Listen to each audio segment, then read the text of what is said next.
Now, Adam and Eve were naked in the garden. They were naked in the garden and had no shame. Yet God is robed. And when the brothers saw that Noah was naked, they walked backwards. If you read the account, that it was Canaan that was punished because of Ham, I believe. Son of Noah, Ham, looked upon Noah's nakedness, and it was shameful for him to do so. And here man is naked, exposed. Yet he has no shame because he has no law. He is fine as long as he doesn't have a law. But he is of the earth, he is not God, and he is not covered in holiness. Man is naked in his sins. But since there was no law, no sin could be counted. This is all Romans chapter 5, by the way. Where there is no law, there is no sin. But man was made out of the dirt, of the dust. He was naked. And when it was presented to him, the contrast between knowing good and evil and not knowing the difference, Adam was tested and was found wanting when Satan said to Eve, did God really say you can't have any fruit? When she had been eating as much fruit as she wanted. Oh no, we're allowed to eat of the fruit, but my eyes are on that one there, and God said that if I touch it, I'll die. But I want to touch it. In her heart, she wanted to have that fruit more than she wanted to listen to the words of her husband or listen to the words of God himself. Well, if I touch it, I'll die. You will not surely die. And Satan knew that it was if she ate it, she died. So he didn't lie there. But he knows on the day that you eat of that fruit, you will be like him, knowing good and evil. And indeed, the minute she ate of that fruit, she was like him, knowing good and evil. At this point, man was made in the image of God, but was not God himself, and could not take on glory and splendor. And when tested by the law, man could not stand.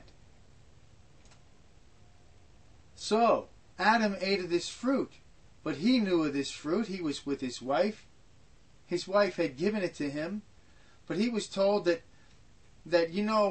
God has been telling us that he wants to be ruler over us, but we want to be detached from him, and we'll be like him, knowing good and evil, and we will be able to exalt ourselves above God because we won't need him. We'll be God ourselves. If God had created Adam and Eve perfect, they would not have been taken in by this. For this was the very issue in the rebellion that caused death to all people. From Adam to Moses and from Moses to Christ. But Adam to Moses because God had chosen Abraham.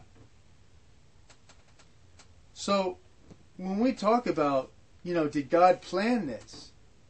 Was he taken by surprise, or was it his will? Since Satan, as we see, was a pattern of the angels that he had made. But he had made this, could he have done it any other way? Should we question God and say, well, if I was God, I would have done it this way?